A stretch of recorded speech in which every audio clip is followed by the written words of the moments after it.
Whichever way the US election goes, there is absolutely no doubt the way the world operates has changed. There's no denying that Donald Trump has changed the Republican Party, and even if he loses this election, he isn't going anywhere. He and his followers, once called a band of deplorables by Hillary Clinton, are a huge political force in America. You've just heard that from Simon Marks. So how is the geopolitical map changing? I want to talk now to Elizabeth Sidiropoulos, Chief Executive Officer of the South African Institute of International Affairs. She was with us earlier this week. And Elizabeth, I welcome you back.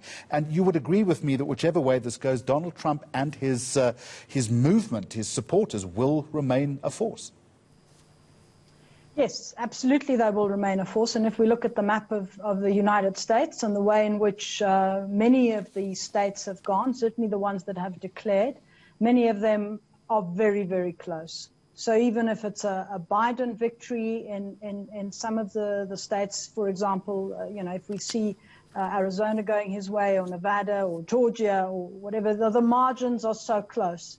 Really close. 4 years ago, we were talking about Donald Trump having won the election literally by 77,000 votes. And I think this is going to be of a similar kind, certainly in terms of the number of votes. So the polarization, the divisions within the United States are going to stay. I think he has reshaped in many ways. Well, it's not really Donald Trump. I think there was a trajectory on which he was able to take advantage and to ride and to respond.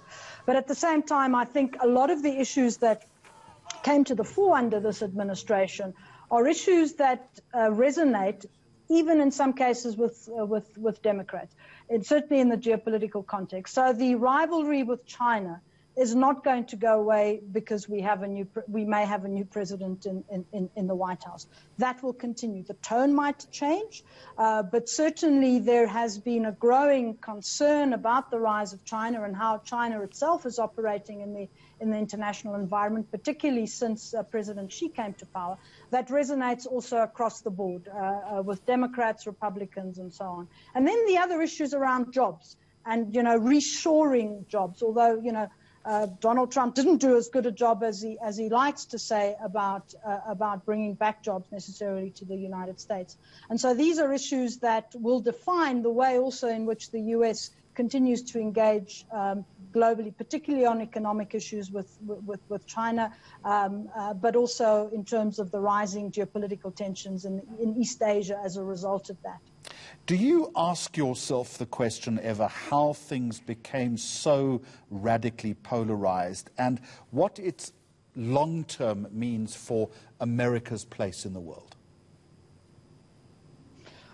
Well, I think for some time now, the United States has been declining in relative terms, in the sense that other powers have begun to rise. And obviously the most notable of those is China, but you also have India, certainly in economic terms and political terms. And then you have, in a very narrow sense, Russia's resurgence, particularly as a political and diplomatic actor.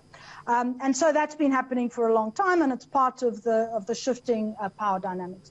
But I think a lot of what we see in the U.S. today, and we also see across many other parts of the world, is really what came to the fore and was exacerbated by the financial crisis of 2008, where we've been talking about globalization as the defining point of this epoch, and yet globalization has had lots of losers, not just in the developing world. In fact, many in the developing world have benefited, one can argue, certainly in China.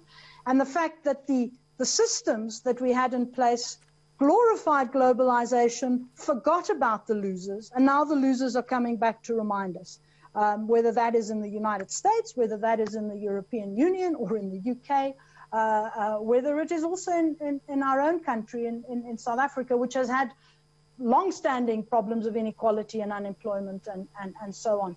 And I think we began this reflection around the 2008 financial crisis about the need to recalibrate globalization, and I think this has been made even more apparent now by the COVID pandemic, about needing to rethink both our economic systems, not only because of climate change, but also in terms of how they deal and address people and inequality and poverty, as well as our political systems. Democracy is flawed, but it's still the best we have, but we also need to work and improve those systems. And I think the United States is one example of how we can, of a place where we also they need to work hard at democracy. It's not just developing countries that need to work hard at cultivating and building up institutions. I appreciate the insight. I appreciate the thinking. Elizabeth Sidiropoulos, Chief Executive Officer of the International Affairs Institute here in South Africa.